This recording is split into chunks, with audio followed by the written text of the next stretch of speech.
এবার Melbourne cricket গ্রাউন্ডে Pushparaj half century করে আল্লু অর্জুনের সিগনেচার পোজ দিলেন ভারত অলরাউন্ডার নীতিশ কুমার রেড্ডি। আর সেঞ্চুরির পর বাহুবলীর মতো উদযাপন করেন। গ্যালারিতে বসে ছেলের কীর্তিতে আবেগপ্রবণ হয়ে পড়েন নীতিশের বাবা। তবে এটাই প্রথম নয়, পুষ্পা জ্বরে এর আগেও আক্রান্ত হয়েছিলেন বাংলাদেশের স্পিনার নাজমুল অপু, সাবেক Aussie cricketer David Warner.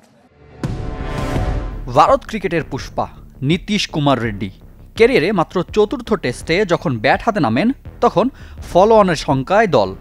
Washington সুন্দরকে নিয়ে সেই বিপর্যয় তো কাটিয়েছেন, তুলে নিয়েছেন ক্যারিয়ারের প্রথম শতক। 50 পেরোনোর পর দক্ষিণী তারকা আল্লু অর্জুনের পুষ্পা সেলিব্রেশনে জানান দিয়েছেন মাথা নোয়াবেন না তিনি। আর শতকের পর হয়েছেন প্রভাসের বাহুবলী।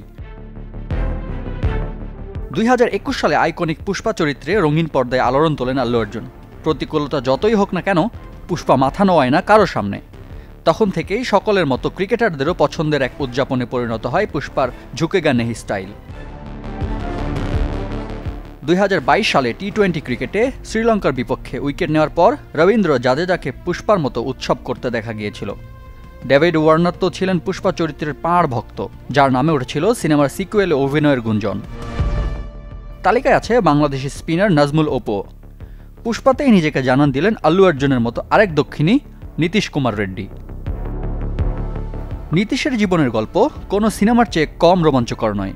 শৈশবের কোচ কুমার স্বামীর চোখে নীতিশের ক্যারিয়ারের সবচেয়ে বড় অবদান বাবা মোতায়েলা রেড্ডির। ছেলেকে ক্রিকেটার বানাতে দিয়েছেন নিজের চাকরি বিসর্জন, দমাতে পারেনি শত প্রতিকূলতা। মেলবোর্নে ছেলের অভিষেক টেস্ট শতক দেখেছেন গ্যালারিতে বসেই, কেঁদেছেন অঝরে। অভিষেক শতকে ইতিহাসের অংশ হয়েছেন নীতিশ। বাংলাদেশি ক্রিকেটার আবুল হাসান ও স্বদেশি অজয় রাত্রার পর তৃতীয় ব্যাটার হিসেবে 8-এর পরে ব্যাট করতে নেমে তুলে নিয়েছেন শতক। রিফাত হোসেন, চ্যানেল 24।